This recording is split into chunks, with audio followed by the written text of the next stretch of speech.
شیخ ابو یعقوب بصری رحمۃ اللہ علیہ فرماتے ہیں کہ میں حرم شریف میں ایک مرتبہ 10 دن تک بھوکا رہا، کھانے کو کچھ نہ ملا۔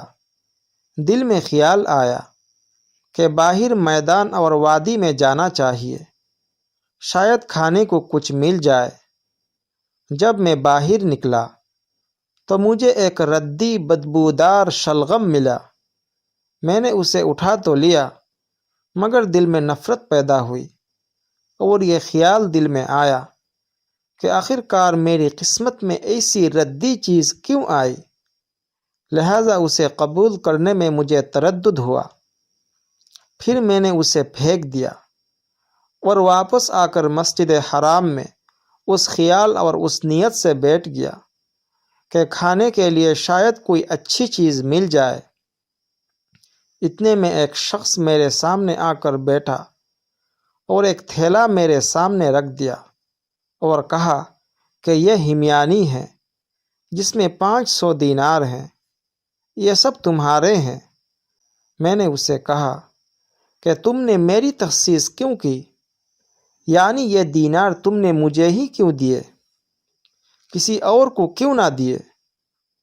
اس شخص نے کہا کہ ہم 10 دن سے سمندر میں تھے، کشتی غرق ہونے لگی تھی، ہم میں سے ہر ایک نے سلامتی کی نظر مانی۔ میں نے یہ نظر مانی کہ اگر سلامتی نصیب ہوئی تو مجاورین کعبہ میں سے سب سے پہلے جس شخص پر میری نظر پڑے گی اسے 500 دینار دوں گا، اور تم ہی مجھے سب سے پہلے نظر آئے، اس لیے یہ 500 دینار تمہیں دیے ہیں۔ ابو یعقوب بصری رحمۃ اللہ علیہ فرماتے ہیں کہ میں نے اس شخص سے کہا کہ اسے کھولیے۔ اس نے کھولا، اس میں مصری میدا کی روٹی، مغز بادام اور شکر تھی۔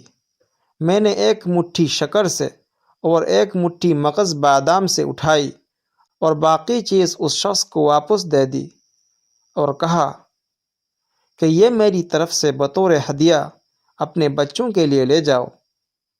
معلوم ہوتا ہے کہ 500 دینار کے ساتھ وہ شخص کھانے کی چیزیں بھی لے کر آیا تھا۔